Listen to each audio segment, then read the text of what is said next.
குழந்தைங்களுக்கு ரொம்பவும் பிடிச்ச பார்பி டாலை பற்றி தெரியாத ஒரு மர்மமான விஷயத்தை தான் இப்போ நான் சொல்ல போகிறேன். 1955 லாஸ் ஏஞ்சல்ஸில் பார்பரா மில்லர்ன்ற 25 வயசு பொண்ணு வாழ்ந்துட்டு வந்தா. அவளுக்கு பிங்க் கலர்னால் ரொம்ப பிடிக்குமா. ஸோ பிங்க் கலரில் wall, pink colour curtain, pink colour bedsheet, இந்த எல்லாமே பிங்க் கலரே யூஸ் பண்ணுவானாம். ஸோ அந்த அளவுக்கு ஒரு பர்ஃபெக்டான, ஒரு அழகான, ஒரு ஸ்மைலி ஃபேஸோட இருக்கிற ஒரு சூப்பரான ஒரு பொண்ணு. இந்த பார்பராக்கு ஒரே ஒரு கனவு தான், மிஸ் கலிஃபோர்னியாவாக மாறணுன்றது தான். அதுக்காக நிறைய காம்படிஷன் எல்லாம் பார்ட்டிசிபேட் பண்ணிட்டு இருந்தாங்க. பட் என்ன பிரச்சனைனா, இவங்க பார்ட்டிசிபேட் பண்ணுற எல்லா காம்படிஷன்லையும் யாராவது ஒரு பொண்ணு காணாமல் போயிடுவாங்க. ஸோ அவங்களை தேடி தேடி பார்ப்பாங்க, எங்கேயுமே கிடைக்க மாட்டாங்க, அப்படியே விட்டுருவாங்க. ஸோ இது ஒரு பெரிய இன்வெஸ்டிகேஷனாகவே மாற ஆரம்பிச்சது.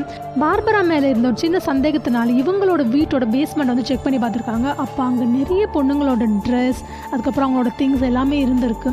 ஸோ அதை பார்த்தப்போ தான் முடிவு பண்ணாங்க, அந்த 10 பெண்களையும் கொன்னது இந்த பார்பரா தான். ஸோ எதுக்காகனா, அவங்கள விட அழகாக இருக்காங்க அப்படின்ற ஒரு ரீசனுக்காக, அவங்க வின் பண்ணிடுவாங்களோன்ற பயத்தில் அவங்க கொலை பண்ணியிருக்காங்க. ஸோ அதுக்கப்புறமா போலீஸ் பார்பராவை அரெஸ்ட் பண்ணி ஜெயிலையும் போட்டாங்க. அதுக்கப்புறமா தான் இந்த ஒரு பார்பின்ற ஒரு டால், அழகான ஸ்மைலி ஃபேஸோட ஒரு பர்ஃபெக்ட் லுக்கோடு இருக்கிற ஒரு பாபி கேர்ள் டாலை உருவாக்குனாங்க. அதை தான் நாம் குழந்தைங்களுக்காக வாங்கி கொடுத்துட்ருக்கோம். ஸோ இந்த பாபி டால் பின்னாடி இருக்கிற இந்த மர்மமான விஷயத்தை நீங்கள் இப்போ தான் தெரிஞ்சுக்கிறீங்கன்னா இந்த வீடியோக்கு ஒரு லைக் பண்ணிவிடுங்க.